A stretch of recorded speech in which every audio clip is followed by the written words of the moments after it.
প্রার্থীর ব্যক্তিত্ব কিংবা দলীয় প্রভাব ফ্যাক্টর হতে পারে এবার রাজশাহী 2 আসনের নির্বাচনে।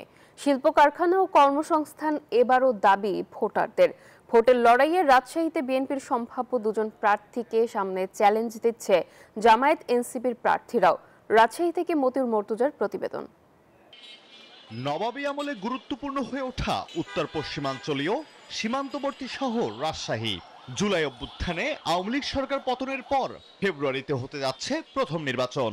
তাই শহুরে বাতাসে কান পাতলে শোনা যাচ্ছে ফ্যাসিবাদ বিরোধী ক্ষোভ। শিল্পায়ন এবং কর্মসংস্থান এবারও রাজশাহী সদরের ভোটারদের প্রধান দাবি।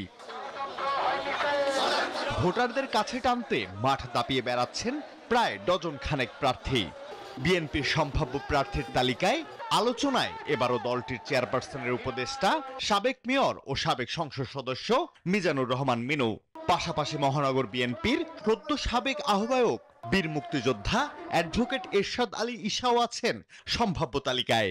যেখানে একটা টেক্সটাইল ছিল বন্ধ হয়ে গেছে, জুট মিল বন্ধ হয়ে গেছে, এগুলো আবার আমি এগুলো চালু করার ব্যবস্থা করে যদি আমি নির্বাচিত হই।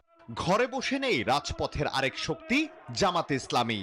দলটির সম্ভাব্য প্রার্থী মহানগরের নায়েবে আমির অধ্যাপক ডাক্তার মোহাম্মদ জাহাঙ্গীর।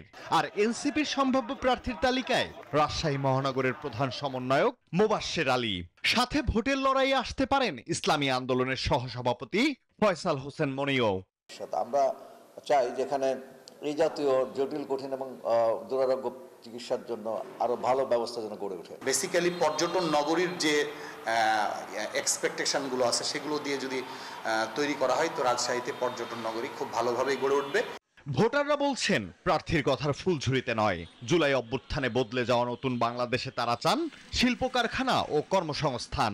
রাজশাহী শহরকে অনেক উন্নত করবে, কর্মসংস্থান ব্যবস্থা করবে। যারা আসলে দেশে অশান্তি থাকবে না, চাঁদাবাজি থাকবে না। আমরা চাই প্রত্যেকটা রাজনৈতিক দলের জন্য তারা নির্ভর প্রার্থী দেয়। সুশীল সমাজের প্রতিনিধিরা বলছেন প্রার্থীর ব্যক্তিত্ব এবং প্রতিশ্রুতি পূরণের সক্ষমতা ও দলীয় প্রভাবের উপরেই এবার নির্ধারিত হবে ভোটের ফলাফল। কেন্দ্রীয় কমিটি ভালো তার যাচাই বাছাই করে যদি প্রার্থী দেয় তাহলে কিন্তু অবশ্যই এলাকার উন্নয়ন হবে।